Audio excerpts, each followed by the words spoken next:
Stuck inside my mind in this quarantine house. The light at the end of the tunnel isn't in sight. Where do I go to find someone to talk to about all of my flaws? You can never validate me, tell me the lies. I searched until nothing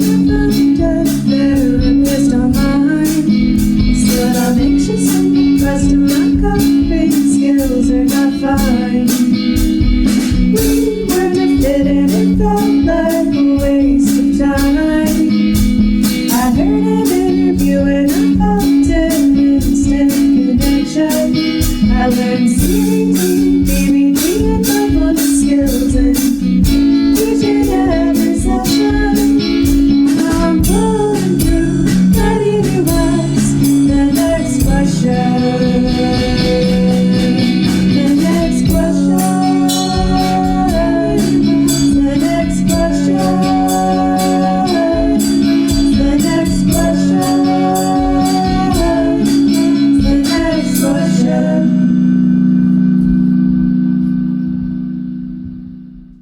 If you enjoyed this episode, please consider making a donation to the podcast via Venmo to the username @NQCATX. Hello, and welcome to NextQuest podcast, where I ask your potential therapist questions so you don't have to. I am your host, Noah S. Garcia, licensed professional counselor supervisor.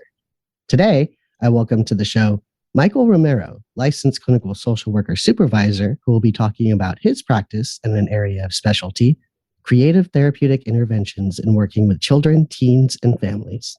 Welcome to the show, Michael. Great to be here. Thanks for having me. So what are your credentials and experience? It's kind of varied. I am a licensed clinical social worker supervisor, as you said.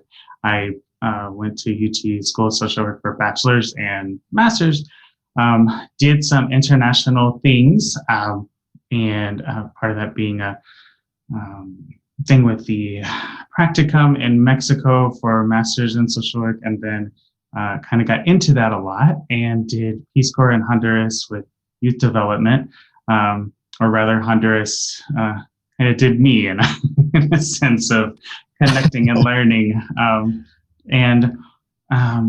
Then I have worked with primarily the most experience I've had is with an incredible organization called Communities in Schools of Central Texas.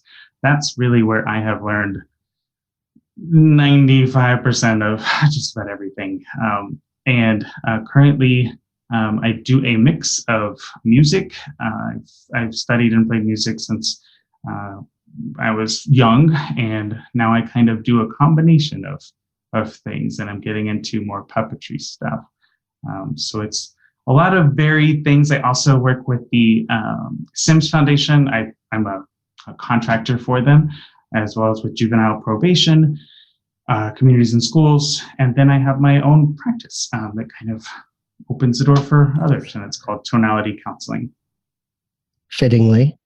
Yeah, it took a while. It's so funny how many names are already used, but when I saw that one, I was like, oh gosh, I hope that'll work. And sure enough, it was open. And I saw on your website, I think through Communities and Schools, you got the Unsung Hero Award or something like that? Very, very lucky, and a wonderful supervisor was threw my name in the hat for that.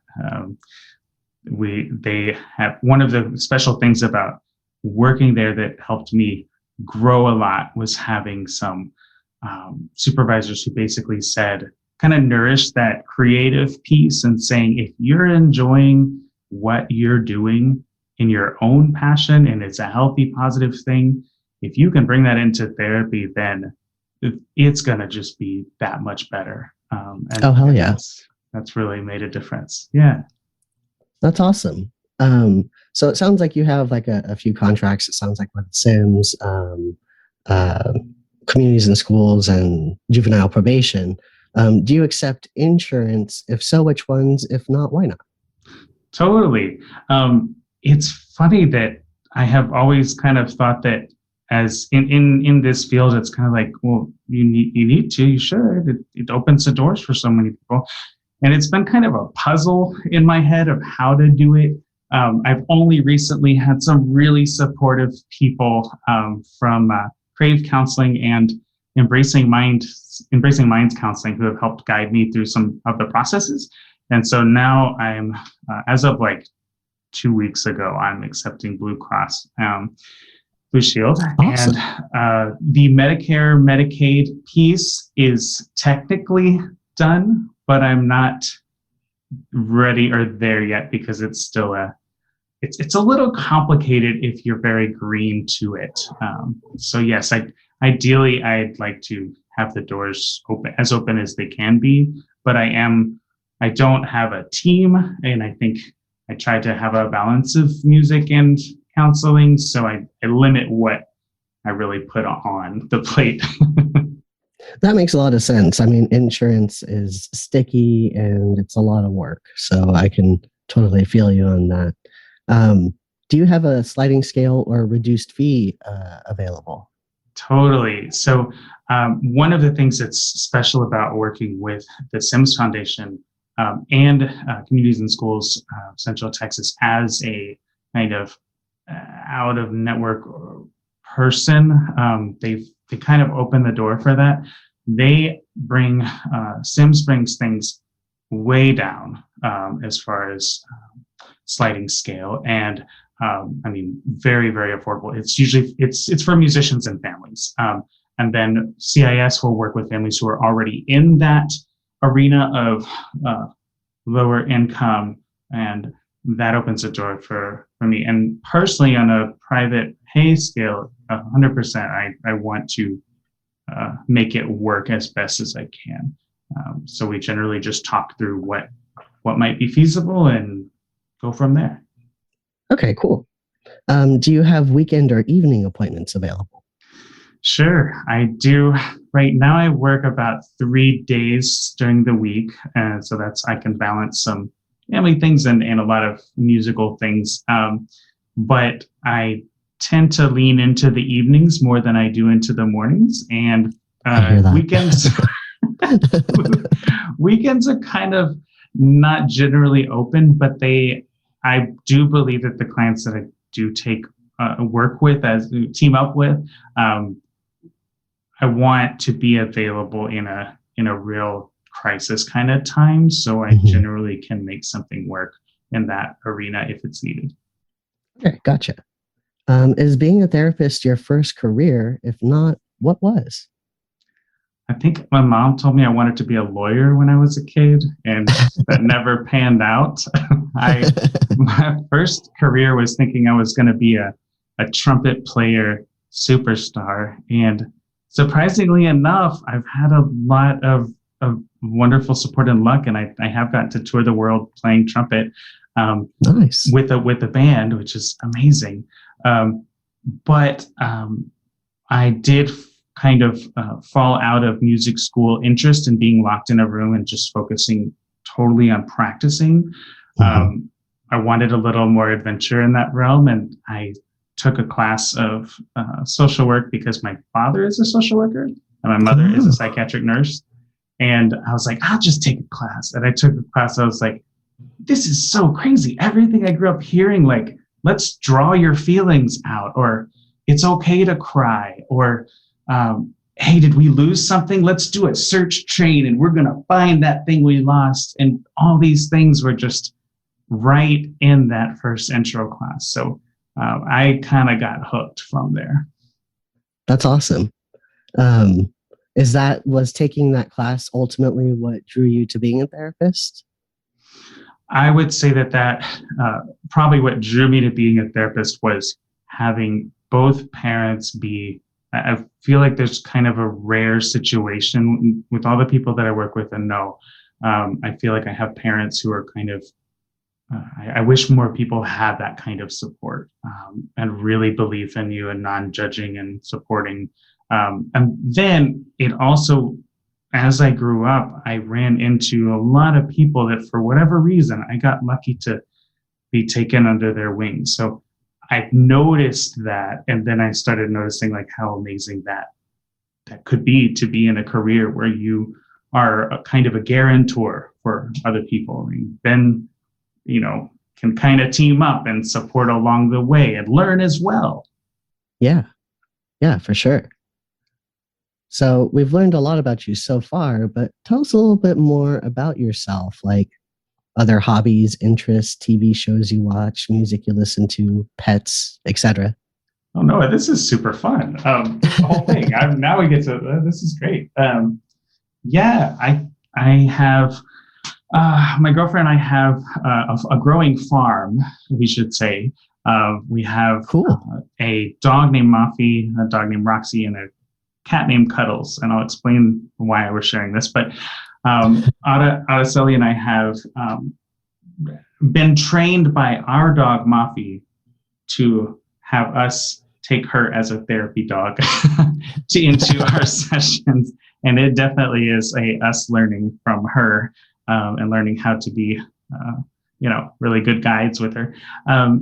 And then let's see, other things. I've currently been working a lot with a licensed professional counselor / artist, what is it called? Art therapist named Becky Cook. And we, one of our big goals, and we just started and actually just released a book called Cuddles the Cat, Got Things to Do.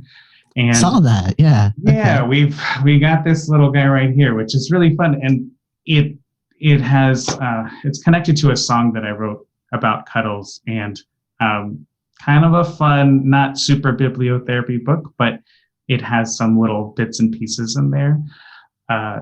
So that's using puppetry, kids songs, doing puppet videos is some real passion of mine. Outside of that stuff, I really love fishing. I feel guilty for the fish, but most of the time I just give them free worms because I never catch anything.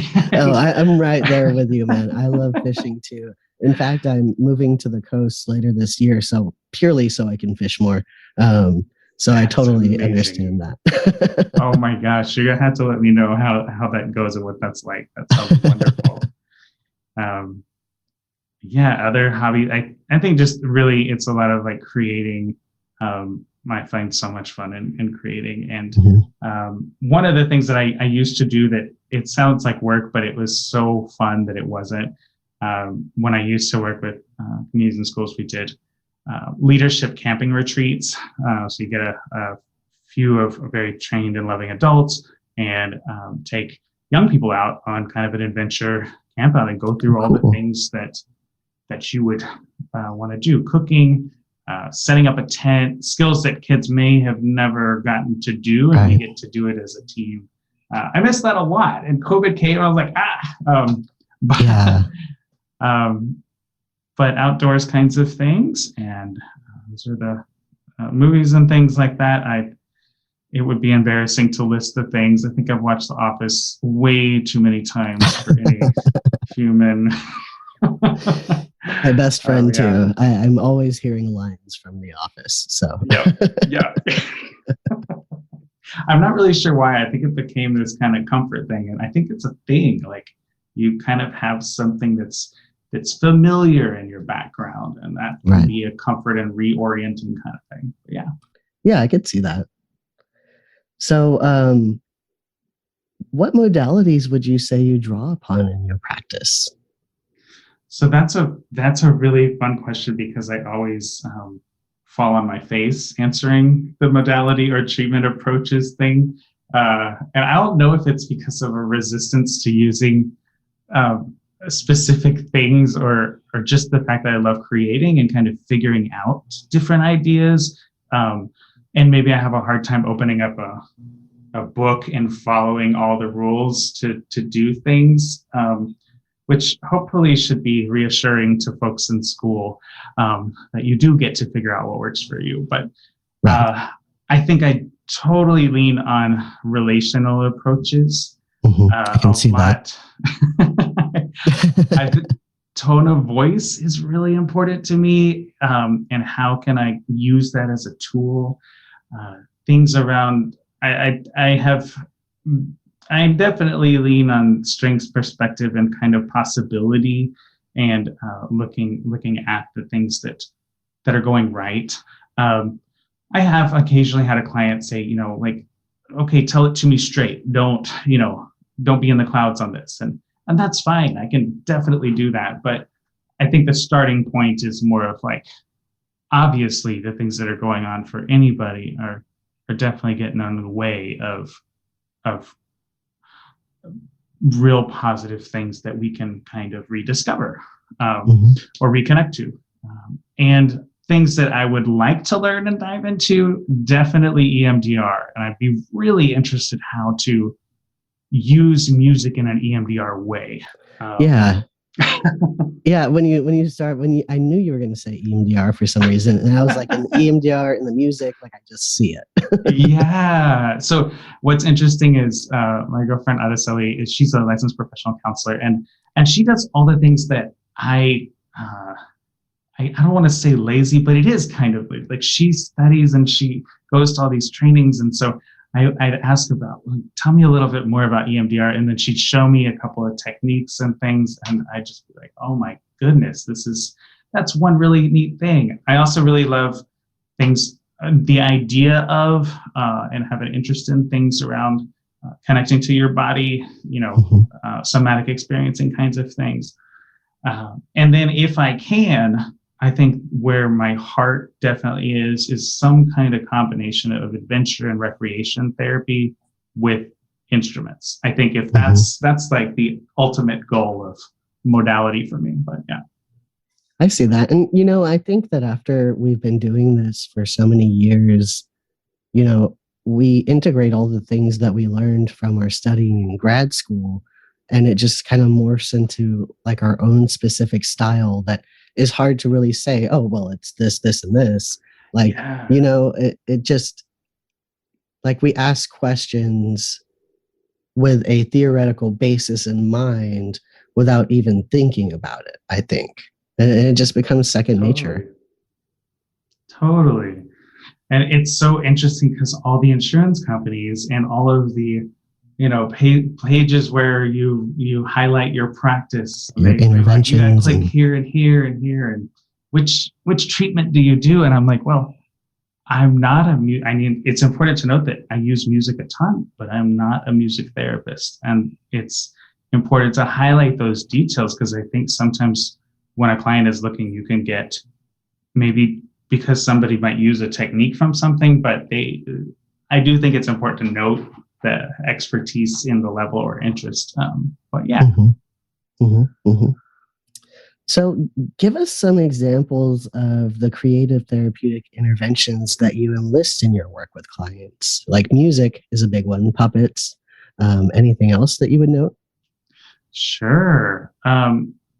There's a ton, so just stop me if No, it's not because it's fun, not trying to make a big list of things. It's just I think I have a hard time with kind of doing the same thing for a long time. And I think that, if I'm a client in therapy, I think I like to have new things introduced to me as well.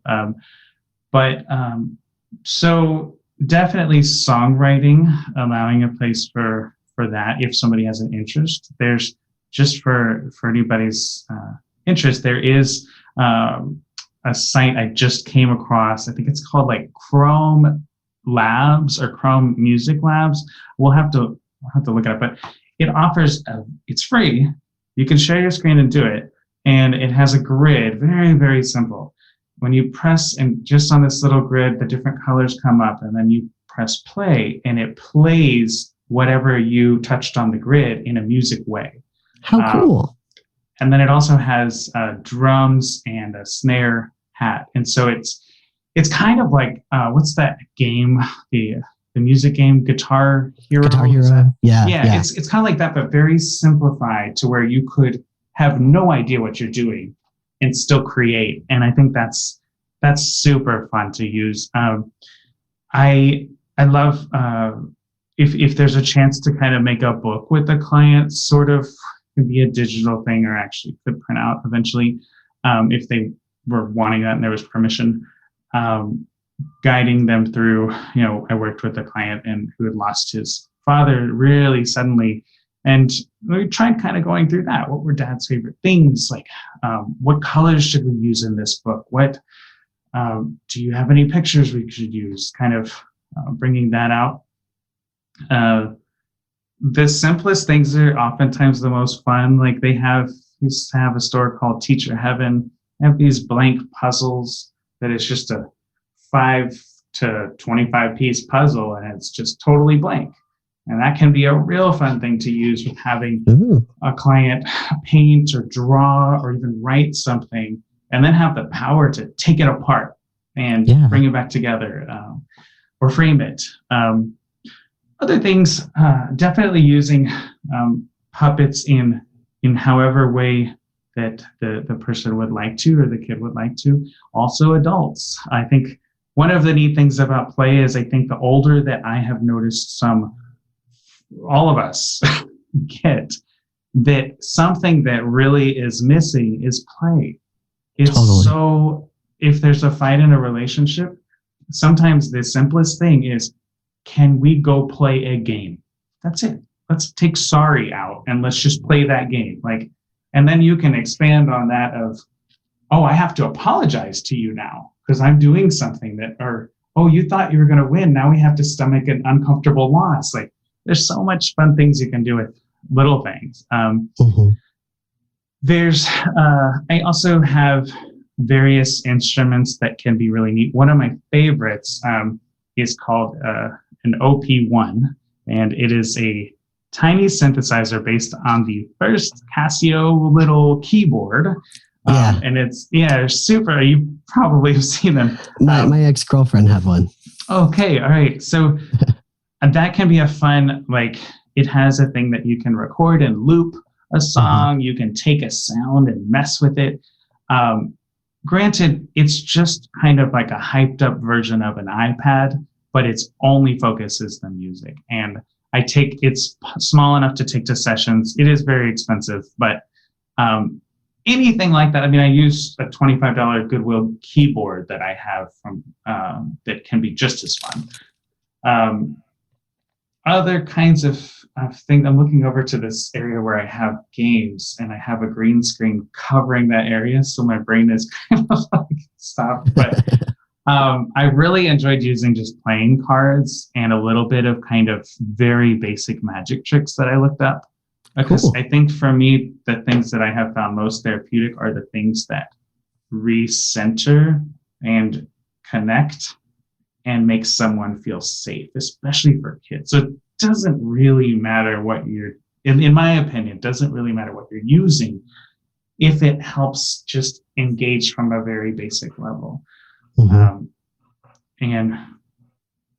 with adults, it's been a little different on creative kinds of things, but I think I'm trying to introduce that idea of let's play some more. Let's try some different things. One of the latest things I gave for homework was for a client to, it's like a young family, lots of stress for this time to be a young family. And I asked him to buy a sandwich ding bell, I don't know, the hotel ding bell, and put it in the middle of the room. And anytime he or his significant other had even a minor success, somebody goes dings that bell, and just bringing that celebration out. Lots of little things. That's fun. I really like that. I like the different ways in which you're using things just creatively, Do you think that perhaps you could play a song, maybe a song about cuddles for us? Totally.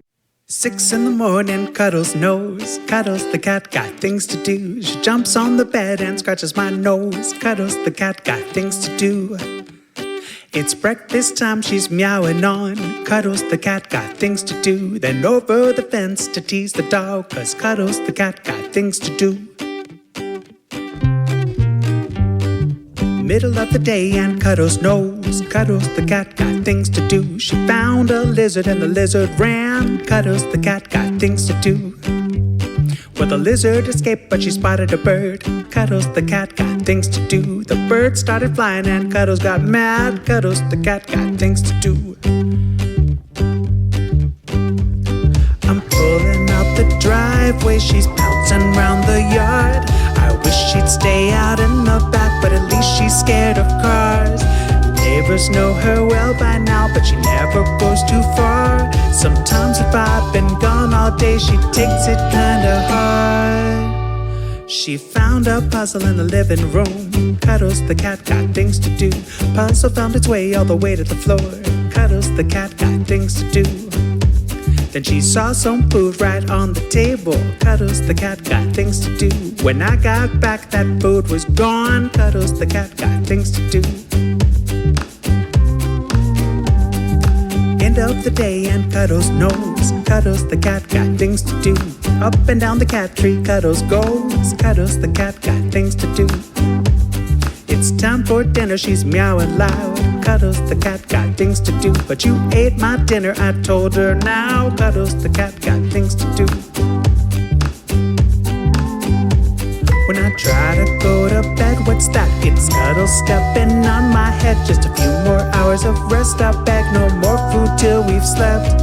I never liked cats till I met Cuddles, and sometimes she gets on my nerves. But if you ask me who's the coolest cat, I'll tell you Cuddles for sure.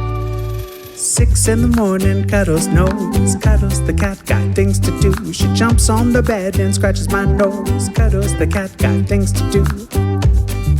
Cuddles the cat got things to do. Cuddles the cat got things to do. So, when you are using an intervention that is creative in nature, what would you say makes it therapeutic? I think if it can provide safety, if it can provide any of the things that are taken away in trauma, or any of the things that are addressing an unmet need, and we have so many different things that are unmet at times, especially if we're coming to therapy. And so it doesn't mean that therapy can fulfill all those needs, but if an intervention can provide safety, can provide laughter, can provide a sense of connection with another human being that is non-judgmental, or if an intervention can provide just a deep breath, I think it works. It can be checkers. It can be Connect 4 online. It doesn't really matter what it is. I'm trying to explore video games with youth, and then that's as hard and puzzling as insurance panels. There's so much to learn. But yeah, I think if you can connect to an unmet need, then it really doesn't matter what you're doing, in my opinion. Yeah, no, I'm totally right there with you. So, I mean, from talking to you and looking at your website, I mean, you're obviously a talented musician. Can you tell us more about the instruments you play and your general journey with music? Like, when did you start, and just a little more about the band you traveled with and all that sort of stuff? Totally. I heard a kid in 5th grade playing trumpet at a talent show, and I was hooked. And 6th grade all the way up to now, I don't know how many years that is. It's been a while. And both of my parents play instruments. This is kind of coming back to like how it just having their rootedness provided a lot of things that I don't think are easy to come by. So my father played guitar, my mother plays flute, or both play guitar. Mom plays flute and father plays guitar. They both write songs. And from there, I had wonderful teachers at Lamar Middle School, at McCallum High School, at UT for about a year that I was doing music school, and had my own little band that could for a while called Stromero, and loved it. But then shifted more to enjoying seeing what I could do as a kind of a sideman multi-instrumentalist, and joined a great friends group called Gina Chavez, and traveled and did all sorts of musical adventures and loved it. We went to 12 countries with the U.S. State Department doing learning, I would say, is really the thing we did. But we played music and got to do connecting and activities and workshops with kids and communities. And also used the guitar and trumpets all through my time in Honduras, as it's just kind of back to that, like, if it can be a fun, safe thing, it can open up so many doors of rapport, which get you further into connecting. And so I rely on that all the time. I have found that currently with COVID, kind of the touring things kind of really stopped, and I started to dive into with my good friend Kenneth Null, kind of guiding me as a mentor and videographer, diving into puppetry. And I'm not an expert at all. I'm kind of like as good as I am at fishing. That's but I love it, and I think there's things that you can make work with it. And so the reason I bring up puppetry is because it's connected to animal songs, and so I found that where my real passion is writing songs about animals that can connect to kids, but not be, and this is fine for the music that I have heard that's kind of very sing-songy and sugary is not a really nice term, but a little excessively sugary is kind of, I really like things that have a story and that you can, that maybe aren't too cliched out. And so, that's where things are with music now, is really writing and performing and doing puppetry kids music stuff. Instrument wise, I play guitar decently. I play trumpet okay. And that's what I've probably studied the most. And then I have leaned into percussion and kind of interactive kinds of drumming things. There's a wonderful mentor of mine named Solomon Masala, who has taught me many things about using music to connect and rhythm to connect. And then I don't know if I mentioned synthesizer, but that's very, it's still very new. I just enjoy it a lot. So, yeah. Have you seen that synthesizer? I've seen it advertised on Facebook where it relies on touch. So if you touch it and you move it, it sounds different. And if you touch somebody else while holding it, it also sounds different. And that just reminds me of something that we would probably totally dig. Yeah. Is it the orb? It's a little, it's a black kind of, almost kind of paperweight looking thing that you can. Yeah. It has, it looks like an orange cut in half, but it's black. Does that sound right? I think that's the one that I'm talking about. I've seen a couple of them. I think that's the one. Yeah, funny you should mention that.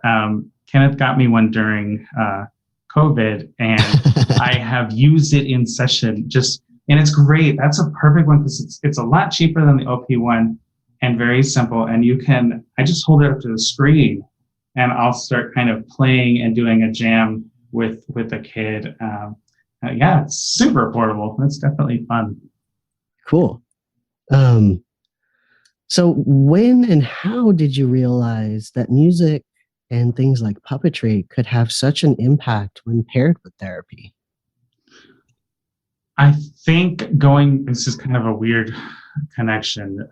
So you might have to bring me back if I stray a little bit, but my father taught me this game called Slapjack, and it's just a very simple card game where anytime the jack comes up, you slap, and then you win the cards. When I was in Honduras, I spoke a good amount of Spanish, but I still had a lot to learn, and the easiest thing to carry around is a deck of cards.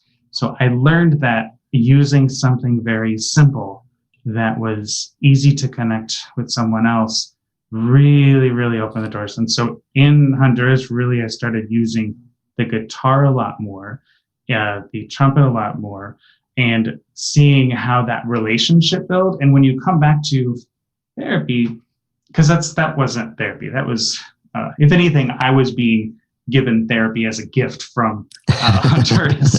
And but when you come back to therapy, it does talk so much about the years of study that you do, the type of therapy you do, all that stuff generally circles back to, can you create a supportive, caring, positive relationship? Because that's the thing that will change. And that's the thing that will sustain. And so that writing songs and learning songs from different countries that would connect really started making me think, why, this is just an obvious thing to be using whenever it's available. It's not something I ever force. And sometimes I am surprised I would think, oh gosh, this would be really like wonderful. They're going to love the guitar. And then it's not. What they end up loving is just having a time to talk, or just playing some talking therapy or thinking game or something like that. But having it available is what's most important to me. So, yeah. Got it. What sorts of mental health or behavioral concerns have you seen your various types of creative therapeutic interventions be helpful for? Sure. I would start with, when I have an office, having all of the things out and available, everything from like fun puzzles and manipulative stuff to all the instruments and djembe drums and stuff. So from that, I think it can be a very centering thing for kids who are feeling like, I have all this energy. Or even adults. we're all just kids, but sure. But having something that you can touch and you can pound and make a sound and sing along with, I think for some kids who are really just feeling like nothing works for school, or I'm in trouble all the time, or I'm not very good at much. And then you come and you can touch the piano and instantly get a successful response. And that's kind of the same with having our dog, Mafia, therapy dog, connect us. That you instantly, from the moment you are in the room or in the session, you are getting acceptance. And so bringing back to the more clinical terms, kids who are dealing with symptoms of depression or anxiety or trauma, especially, having that rooted and fun, I think, is if anything, I could come back to, like, what is the number one thing that's most important in therapy? To me, it should be like fun, outside of safety. And so, there are plenty of other things that I've worked with kids and adults on. Sometimes simple things around, like one of my favorite games for families is probably the simplest thing, and it almost would be just like, that didn't cost you anything, but it's so effective. I stumbled onto this. I'm sure I stole it from somebody, I don't know. But you get in a circle with the family, you have a fun ball, and everybody goes around, and it could be any age. You just say, what animal are you? Do you feel like today? Everybody goes around. I'll just say, for me, dolphin. Then the next one is, what's your favorite color? And everybody goes around. I'll say blue. The next one, what's your favorite food? Okay, pizza. And what's your favorite activity? Okay, riding on a skateboard. And so everybody goes around and does that. And then each person has to make a story out of it. So for me, I would now have to say, my blue dolphin is eating pizza while riding on a skateboard. Gotcha. And having everyone do that connects it. There's not put downs. It's more of like a real fun thing. So that has been useful for families where lots of different ages, lots of different challenges happening around school, perhaps. And we're just trying to get everybody in the same room and bring a safe place. So I know I answered that question kind of generally, but as far as, I should just note, as far as diagnoses and things, I grew up with a mother who has worked for 40 years as a psychiatric nurse, a father who's worked the same amount of time or a little less in the social work field, in hospitals and everything. So I'm aware of the diagnoses, I'm aware of the medications, believe in a lot of how that can be beneficial, but rarely lean on any sort of piece around that. And so, yeah. Okay. And I just want to note again that you also work with adults as well. How might you tweak some of the things you do in working with adults? Totally. It's an ever learning process. I think with adults right now, virtually it's totally its own thing. But I think more with adults, if I were to, I am kind of leaning towards doing occasional in-person when there's some basics covered around that. But I can see doing hikes, doing something like fishing or something like tennis, some activity where we're actually doing something while the therapy is happening. And that, I think there's definitely a connection between EMDR there and other things where you kind of have your body doing something while you're talking that. With adults, it really comes back to, lately it has been coming back to how can we, especially for a lot of adult men that I'm finding I really enjoy working with, like all ages and all people, but the interesting is like connecting back to that inner kid and how are we taking care of that inner kid, and that inner kid might need a little more self-care right now. How do we make that when things are blowing up and we're feeling all sorts of things, like how do we make you feel a little safer just in your day-to-day? Do we need a more comfortable pillow? Do we want to get a special candle? Like what could be cool? What could be fun and playful? So yeah. I love that. What about with like couples? Do you ever use like music or puppets with couples?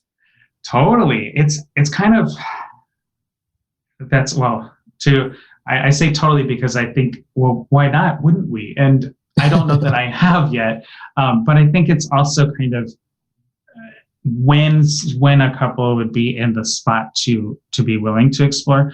I have used Jenga before, like just the feelings game, and I think it just comes back to kind of nudging that spot of, no matter what the situation is, nudging that spot on, are we doing some sort of reconnecting that doesn't involve judgment, that involves celebrating, that involves being a little silly?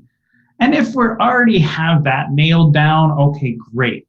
Now let's look at like, what are some needs that you have that we want to kind of realign, or do we need to kind of balance how we talk to each other a little more? Or does somebody just need a night off? That kind of thing. But yes, I think it's probably easier in an office to set up the situation, but in thinking about it, having things to write a song, creating an environment in which the couple could write a song together, even putting almost a Mad Lib up, and then, or letting them do it as an assignment, writing a poem, writing a song, writing an inner message, kind of things like that. And I just want to note too, like, you don't have to be a musician at all to be able to do any of these things, right? No. And I really don't. Some days I really question whether or not the term musician is fit for me, because to me, a musician is very dedicated and practicing every day. And that's really hard if you do more than music. And most people, unfortunately, have to. But no, in fact, the most fun things require zero musical things. It might be helpful to have a couple of notes on ideas, but having drumsticks that's one of the simplest things, is having the call and response. I play like da, da, da, da, da, and then you play it, and we go back and forth with different ideas, but then you let the client start and then you repeat, so that you get this reciprocal kind of powers, or even I see what you're doing there. Yeah. And a simple way to use a guitar is, if you have a musician friend, that can tune it. Maybe just show you real quick.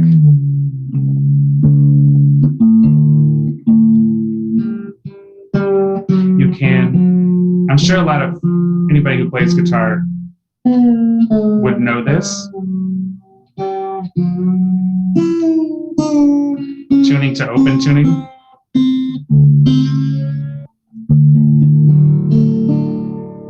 Okay, so one of the easy things to do is to have, if you do have a guitar, even a $25 guitar, doesn't matter, you can tune it to open tuning. And what happens with that is it becomes, no matter what you play, if you just strum it, you have a pretty chord. And the neat thing on that is if you turn the guitar sideways, or just kind of lay it down, and you use a pen or something, this has been a really fun activity with kids. They can tap on the strings and you get a hammered dulcimer kind of sound, or you can even slide. And you don't have to know anything other than just having your guitar in that. Gotcha. But yeah, that's kind of a simple example of, I mean, obviously you need a friend to help if you don't play, but there you don't need any sort of musical background to use music as a tool. Awesome.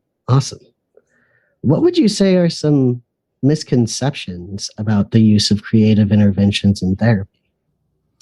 It's probably the exact same response that I'm sure many people that are in this work have heard around play therapy, which is, or if you're in a school, you get it often. They're just playing. This isn't a reward time. You're just having fun.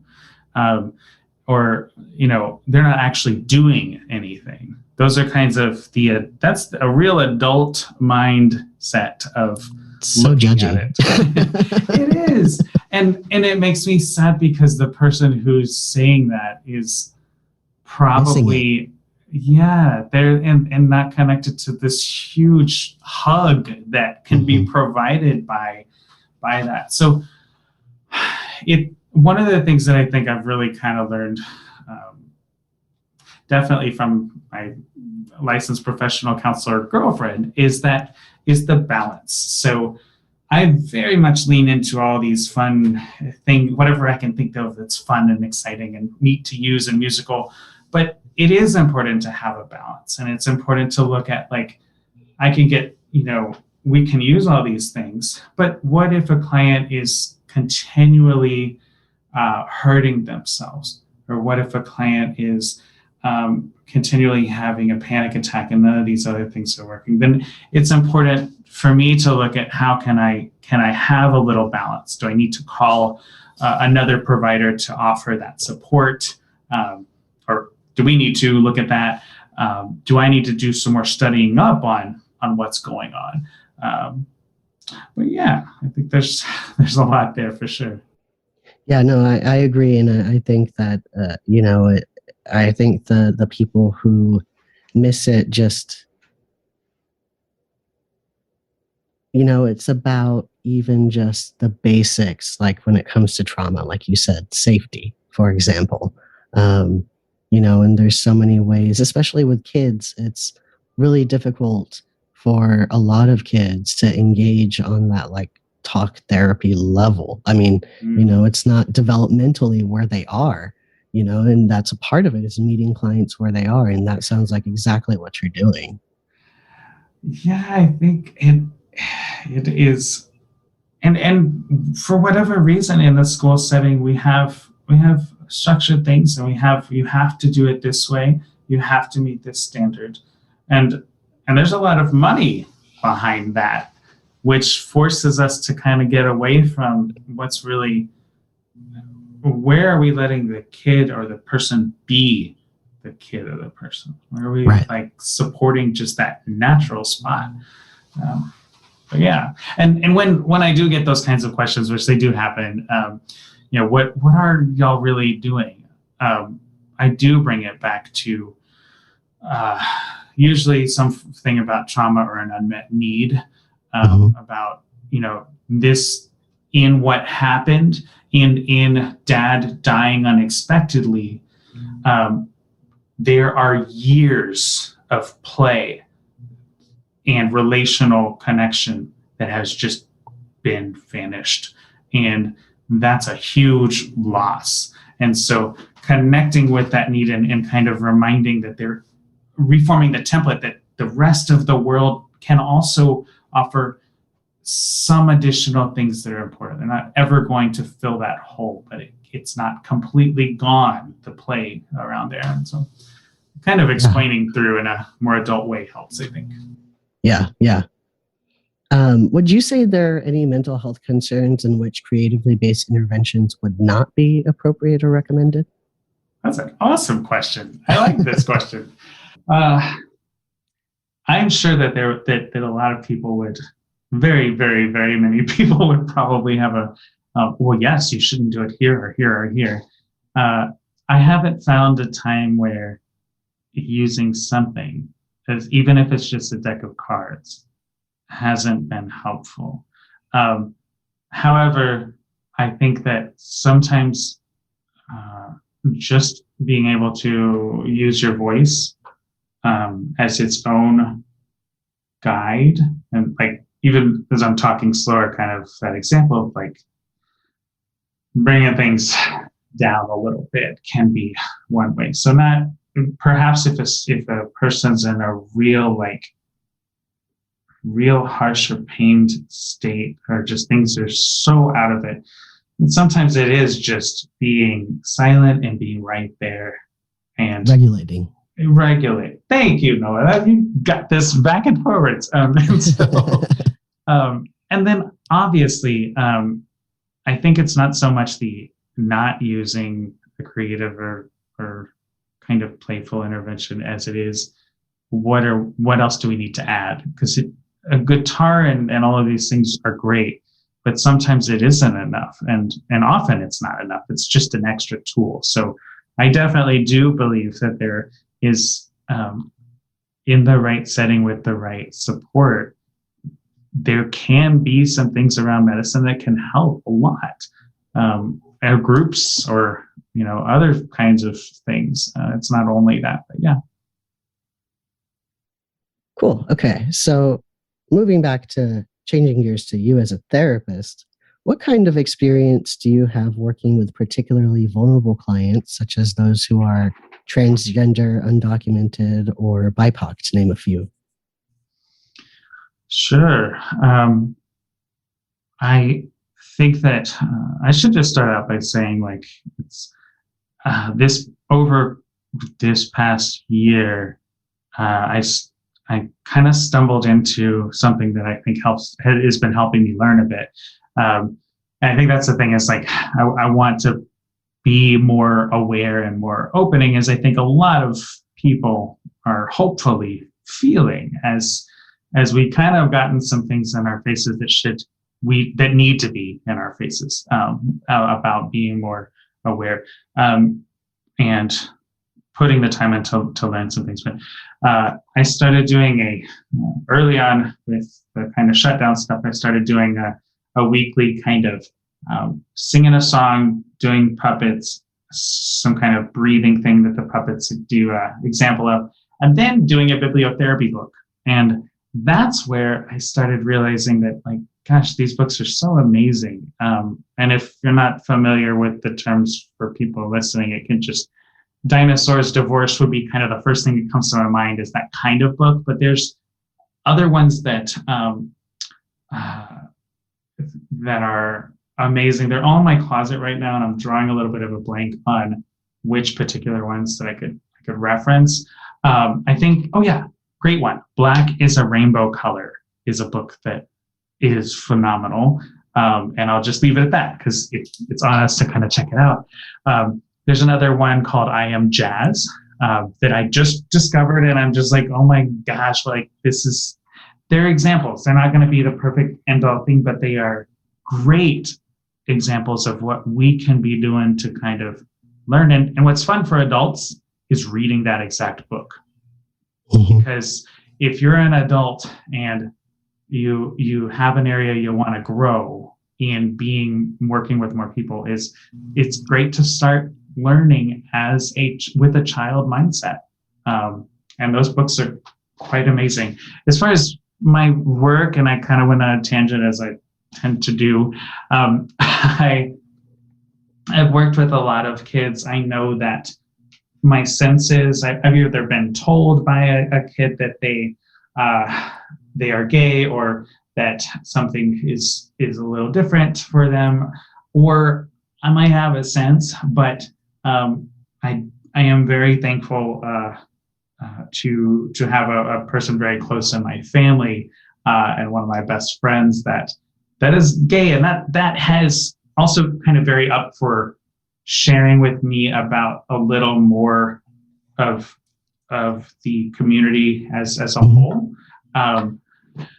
So it's very, I feel very lucky to have that window into things. And as far as other populations, Honduras really, really opened my mind as to having a little bit more understanding for what poverty in Austin or anywhere else, and even just things that, not being able to cover your day-to-day, to me, is where kind of poverty is really starting, and maybe even above that. We have all the terms for what it means, but anyway, in Honduras, I got to see folks that were living in the same community, where a mother would basically care for all the kids, do all laundry by hand, cook all meals without any sort of intense kind of appliance that we have, with electricity going on and off, and with water being iffy. And it was more, not that gives me any sort of expert anything, but I was there for 2 years and 3 months, and it opened my eye that there's a whole lot I don't know. There's a whole lot we don't know. And it is very worth walking into a counseling session, stripping away as much judgment as you can. Obviously, there's always going to be a little bit, but you can be aware of it and push it out the door and try and kind of see where folks are coming from. So I have a lot to learn, and I am open to working with just about anybody with the starting phrase of, I want you to feel that this is good for you. And if it's not, I want you to tell me, or I want to help you find somebody else, because there's a lot of us. Yeah, I totally agree. And I like what you said in terms of approaching those things from a child's mindset, in terms of just that curiosity, and openness. I think that's really important. So when a new client sets up an appointment with you, I know a lot of people get really nervous before they have their first session with a new therapist, right? So this question is to help with some of those potential anxieties. What could a new client expect from an initial session with you, and what about on a more ongoing basis? Sure. My mind actually went to something that I don't know that all clients know, but I'll tell you this. I'm nervous for every new client that comes. I'm nervous sometimes for sessions, because I want it to be worth your time. Right. It's not cheap, for one, and even if it is cheap, it's not cheap emotionally or with your energy or your time. Right. And so I think that it's okay to go in, and I've noticed some clients that come in and it's very am I allowed to say this? Are you kind of grading me?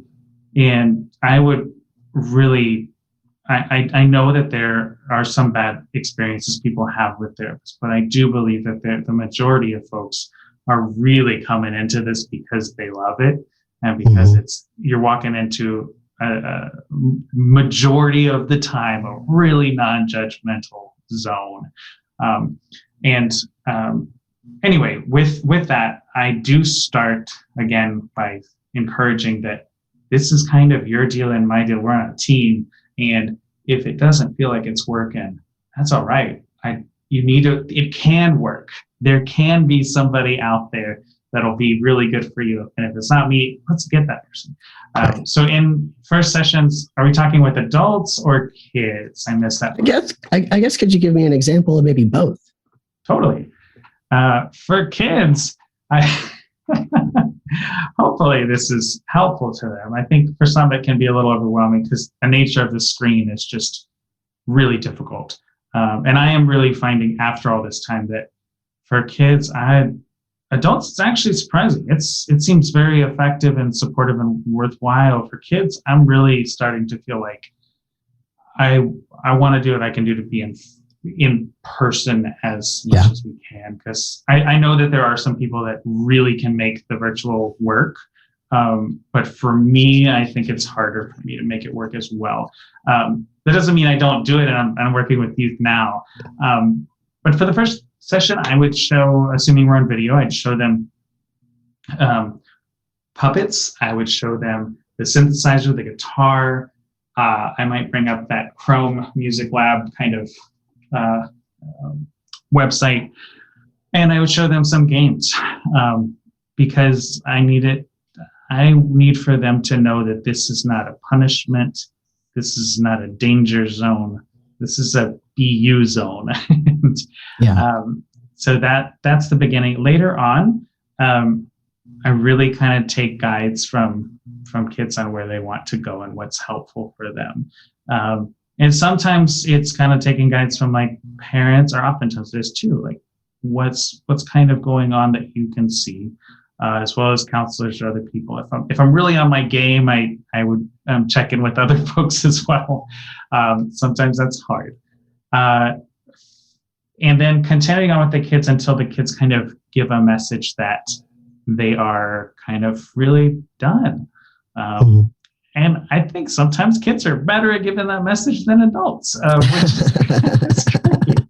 It's like, are we done yet? And it's like, okay, you've passed that like 2 sessions now. And all right, either I need to make this more worth your time, or maybe you're in a spot that you can kind of move on your next journey to the next spot. Adults, a lot of front loading about what I do is in the first session is kind of just, I want to give as much information and as I can to kind of create a picture of what it could be like. And so all the logistics are covered of how long things are, sessions, and how long we might work together, like that, the ranges of things. And then I'll explain, like, I really lean on where they would like to go and what they would like to work on. And also kind of share some of perhaps my things that are not so strong for me. So if they are looking for a diagnosis, I will be happy to explore that with them, but tell them really honestly that it's very hard for me to look at that as a value for you right now. And I would definitely want someone like a psychiatrist or another person who really specializes to get you exactly what you need. We can research together, but so kind of sharing full disclosure, I guess. And for adults, that first kind of piece of front loading on what could happen, also sharing things like if at any point that even today, tomorrow, 3 months from now, something's not right, share it with me. Like I can try and adjust and see what I can do. And like I said, I did have someone one time, I will never forget it, because you don't forget when you really learn from a client. And that's another thing everybody should know walking into therapy is you are really gonna be a teacher for your therapist, and all future clients benefit from you because you're sharing your life and experience. So I did have a client one time say, like, don't blow smoke up my,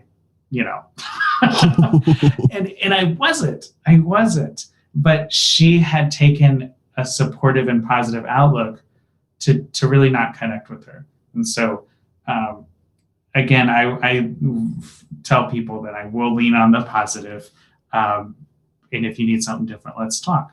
as we go through, this is such a long-winded answer, but I think I just love this work. So, one of the things that has kind of happened over virtual time is I kind of stumbled into something I really like, and especially for adults, it's taking a theme and just highlighting that theme. So talking about safety, when I'm hearing a lot of things around like feeling really dysregulated or feeling really angry and wanting to hurt something or someone, and bringing it back to how do we make more safety? Or is it pressure in your life or control of things? But trying to find a word that really kind of we can bridge and center to. Self-care is a really easy one and also very common. It's funny though, because as a therapist, I hear self-care and at this point, I kind of roll my eyes, but it's only because it's been overused or not overused, it's been used so much. But the reality is a lot of clients don't have that they haven't heard that word a billion times. And it's funny to me because I laugh at myself when I say it to a client and the client's like, yeah, I've really been like trying to think more about working on my self-care. And I'm like, that's the greatest thing that's so wonderful. And it's like, I need to put myself away from this because it is so important to kind of honor that part of you. So as we go along, it's kind of that. And I think looking at what systems and what things are affecting that person, because sometimes we forget just how many different things are affecting you at things right now. So exploring that. Yeah, absolutely. I mean, I think systems, especially these days, is a really important place to think about how people have gotten and why they're in the position they are, which often has to do with the systems around them, which is unfortunate. Right. So, I mean, thinking about like social justice and thinking about incorporating that into the work we do, I think is of utmost importance. Yeah. And I was really lucky. I worked a little while with AISD and had and love so many things about school and the people that are there. And it was the lockdown that kind of made it really difficult for me to kind of do things. But I was on a team that was probably the most diverse team I'd ever worked on. I was the only dude. That's not super new, but but the team had a varied mix of folks who were coming from Black and African American, BIPOC, and Hispanic, Latino groups. And I do have a part of my own identity that is kind of Hispanic, Latino, but also very much aware that I appear and have a good amount of kind of white background, if not a lot.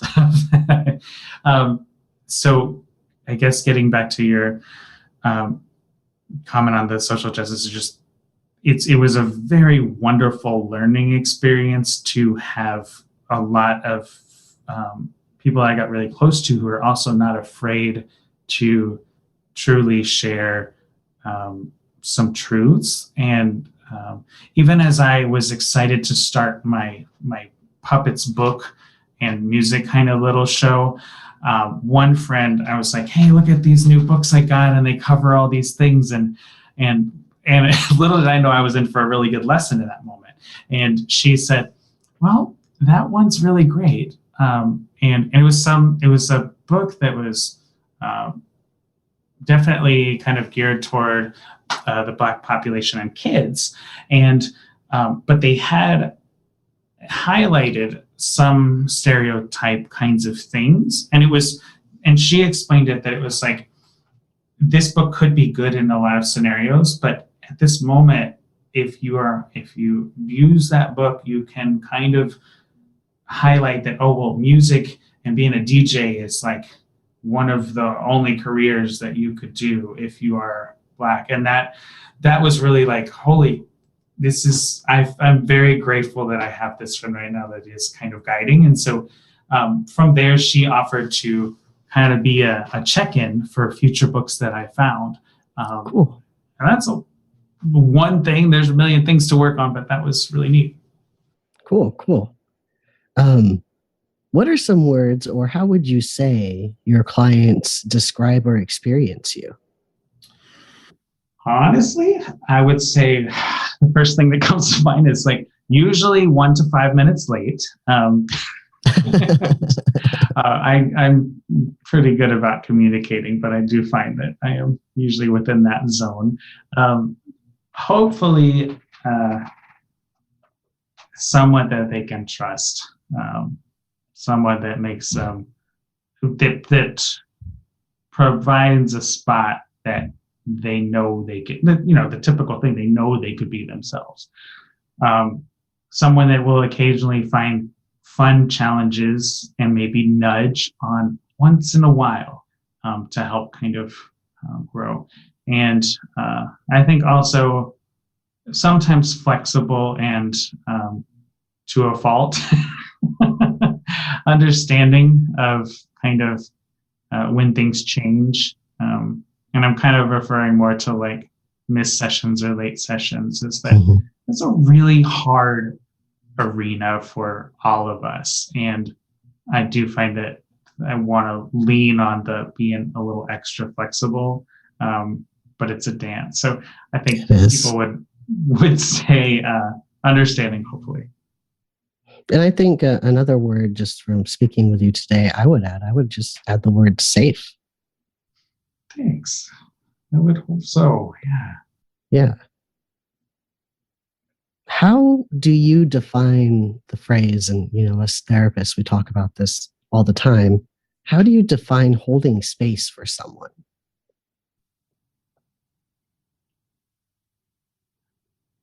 I would say to have it to where a client feels free that they can release or vent or dump whatever is there, that can be expressed. If it's, we're humans and we're adults, we cuss and we yell and we get mad, and kids do the same. And holding space is, I think, in a sense of perhaps, I'm trying to think of a good word, but I'm just thinking like a guidepost, like a reference post. Maybe if you're on this big trail and you just see that post, you know where that is. And so being able to go off and to, if you fall in, you're just falling, this is there. And that will maybe hold some of what's going on, and it's not going to be thrown back at you. I think that the holding space is also in my mind of, even if a client is kind of rude or some of the toxicity kind of comes out towards me, that could be a really necessary thing. And I can separate and know that I'm going to take care of myself after this session. I'm going to get some guidance, but regardless, like, it might need to get out, and that's okay. So letting the client be able to repair if they need to, coming back the next session and saying, gosh, I felt so mad, and thanks for coming back. I think can be a real way to hold that for them. Yeah. Are you a therapist who will laugh or cry with your clients? I read that one ahead of time, and I was like, well, yeah, of course, totally. I know that laughing for sure, and I do believe that either kind of way, either answer for that is A-okay. I think the goal comes back to what is helpful for the client, because we're there for them. Right. And I can totally see. I believe in space for crying, and that crying is allowed and necessary and supportive and whatever. And so I can see that happening. I think it's probably happened a couple of times, but I would kind of go with what came natural. And then if I thought that in the moment or after the moment, I thought that was maybe not the best thing I would have done, I'll try and kind of recenter myself. And if I need to even mention like, hey, like that was a little off. Let me kind of come back and let's bring that back. That's what I would do, or hope to do. Yeah, totally feel you on that. What would you say is the best advice you've ever received from a supervisor? It comes back to a very wonderful person that I think a lot of Austin folks know and admire. Her name is Chris Downing, and she told me early on that if you like music, if you like this play, or you like gardening, or you like whatever, and you're really enjoying it, if you bringing that into the session is going to just ignite, and it's going to be a great thing. And even further than that, the best thing a supervisor has ever told me is not what they've really necessarily told. It was belief in their supervisee, belief and challenging them. And a great gift that the same person, Chris, gave me was also feedback. I have a hard time getting feedback because I really work super hard and have a lot of pressure on myself, but she is really just an amazing human and knows how to deliver and knows how to catch you if you need it after. And so as a supervisor, I got feedback from her on, hey, that way you handled that scenario that just happened, that's not really in line with how I think you are or how you mean to do things. And so, I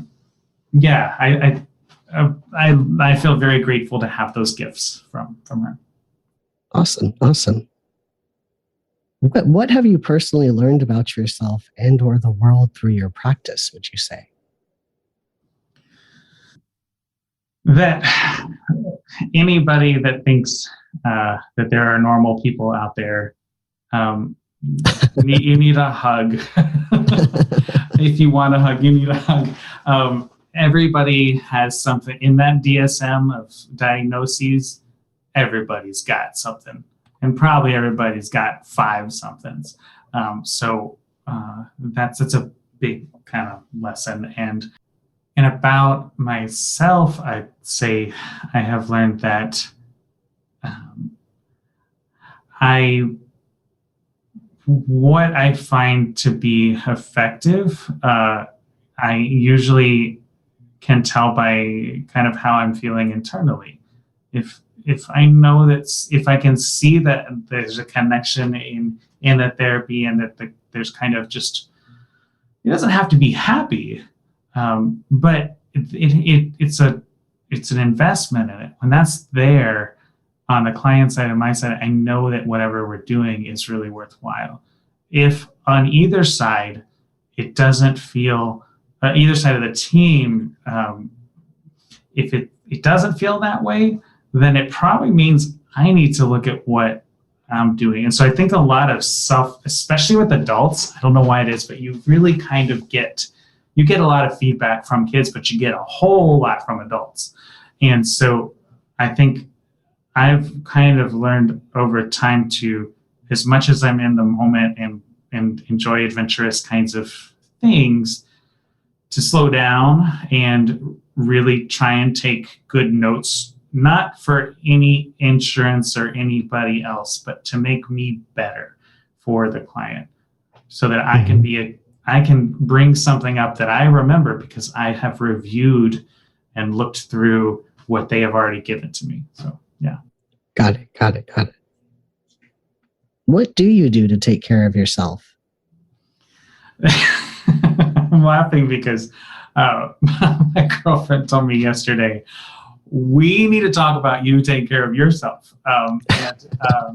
We've had a lot of kind of family things this past month of kind of doing a lot of support. And so it's actually a funny, timely question.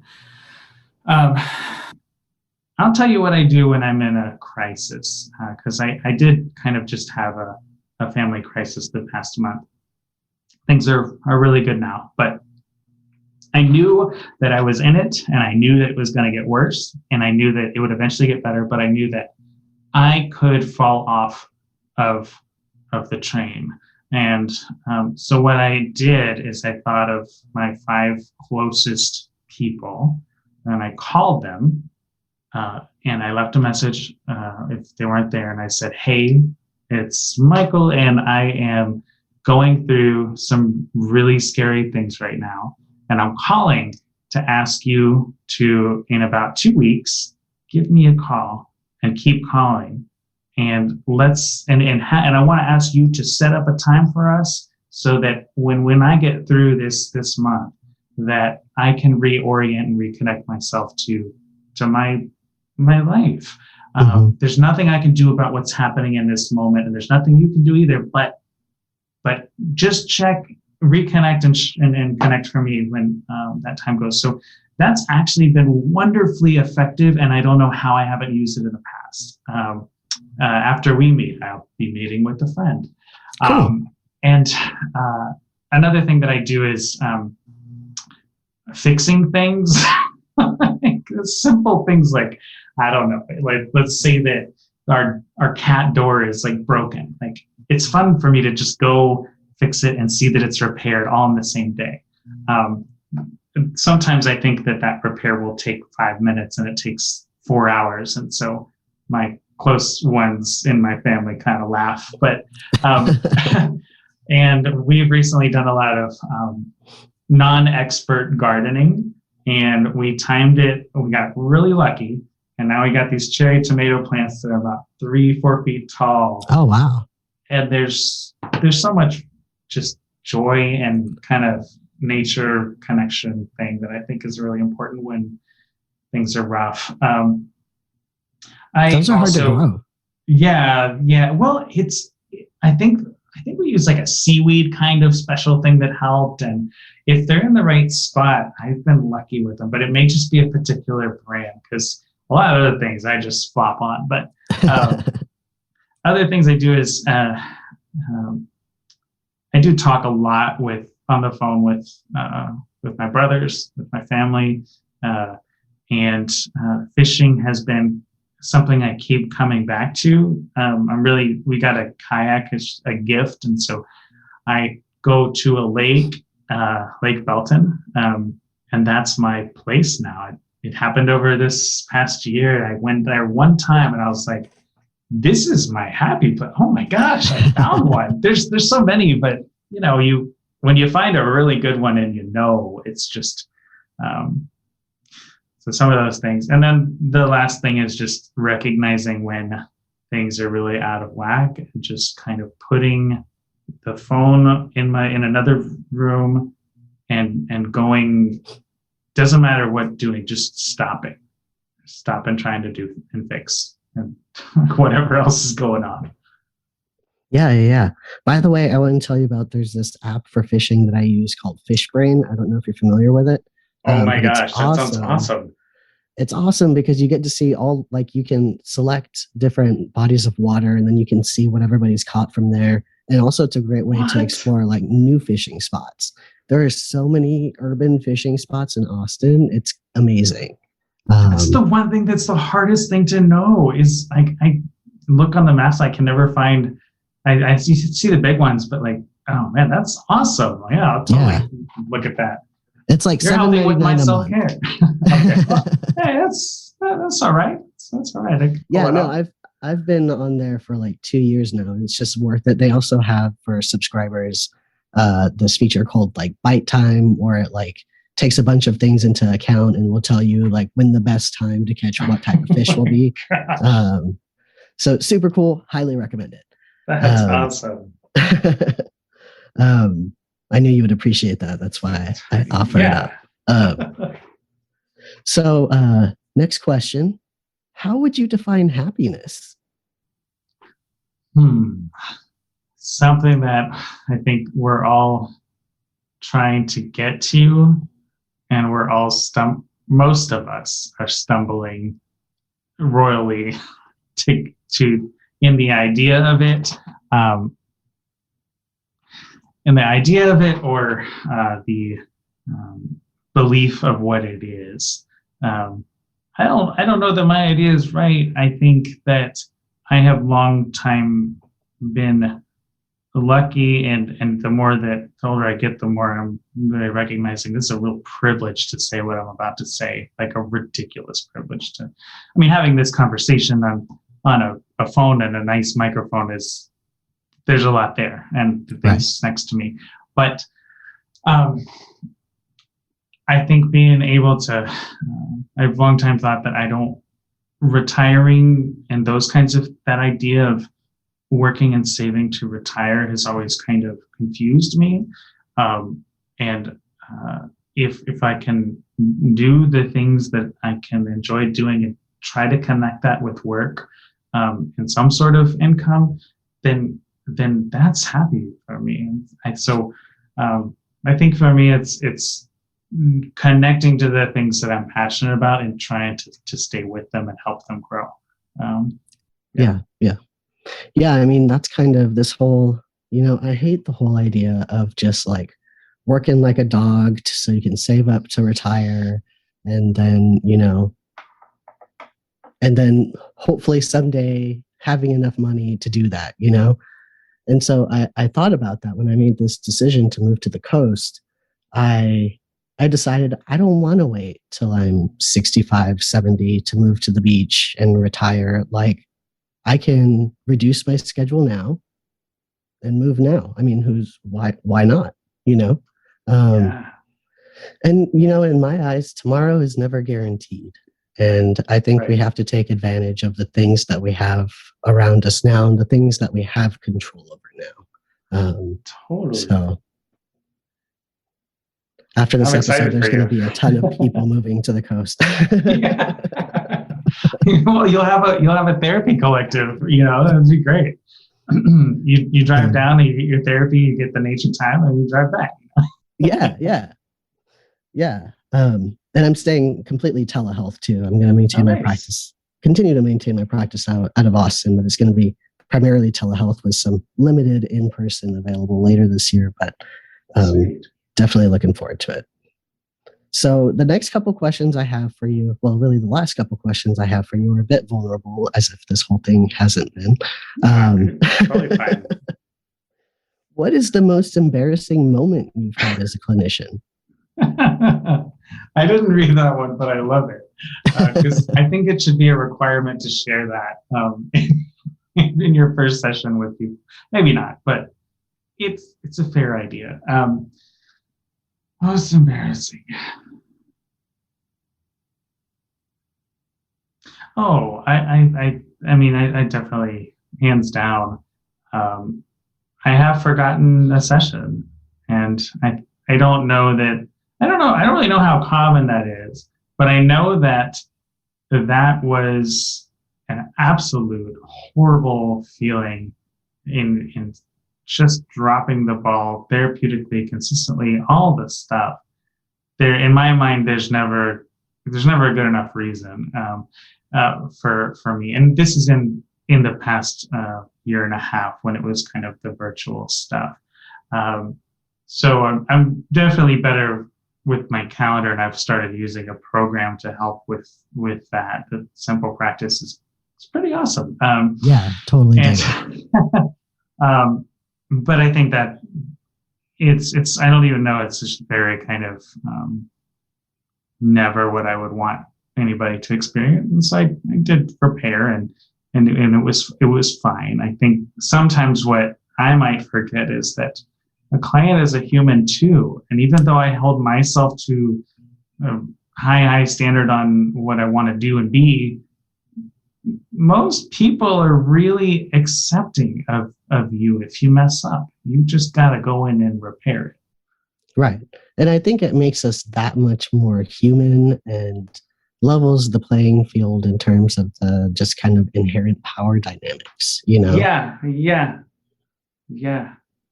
But you're not the only one who said that on this show. There's been others, so you're not alone. Don't worry about it. Well, then maybe this is a good teachable moment. If for some reason you're a client, or not for some reason, if you are a client and if you're wondering what's up because you haven't, the therapist is online, totally text and call. Yes. We deserve to be nudged if for some reason something's off, and it doesn't matter. If we have a personal emergency, we'll let you know, and we'll also apologize, because I don't think anybody intentionally ever does that. Right. Okay, next vulnerable question.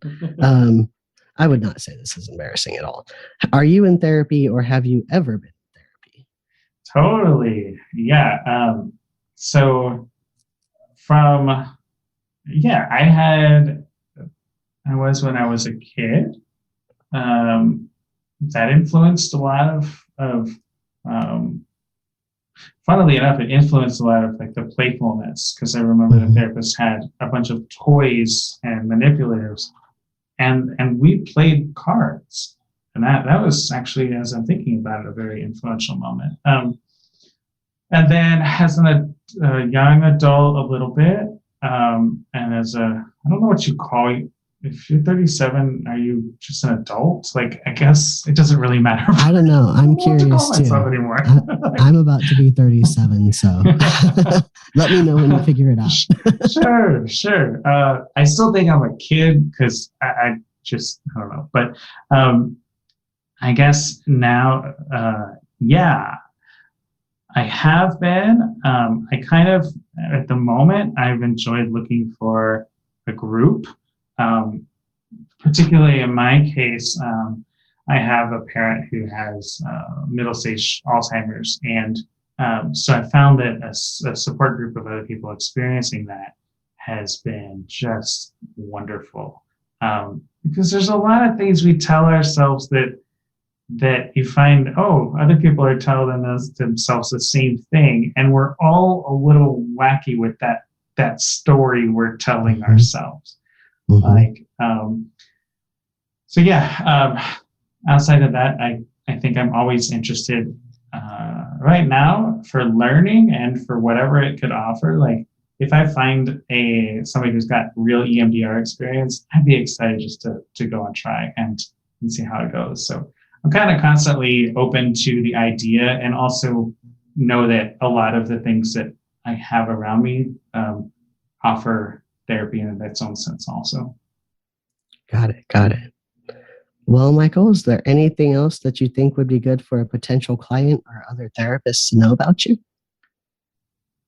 Thank you for joining us, and really enjoyed talking with you too, Noah. I'm really glad to do this. I think that I'm excited to explore, like literally just save your podcast on, because this was super fun, and I think it's fun to hear people talk on their experiences too, especially therapist stuff. I'm really excited. So thank you. Thanks for being on the show. Yeah. The next question. The next question. The next question. The next question.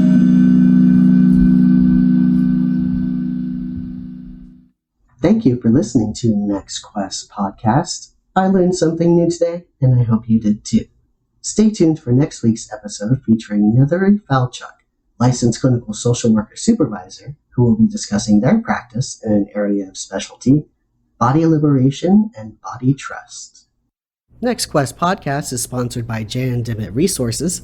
Save yourself the time and stress of credentialing and let the experts at Jan Dimmitt Resources do what they do best. For over 20 years, Jan Dimmitt Resources has provided administrative support and credentialing services to mental health professionals in Texas and beyond. Visit their website at jandimmitt.com.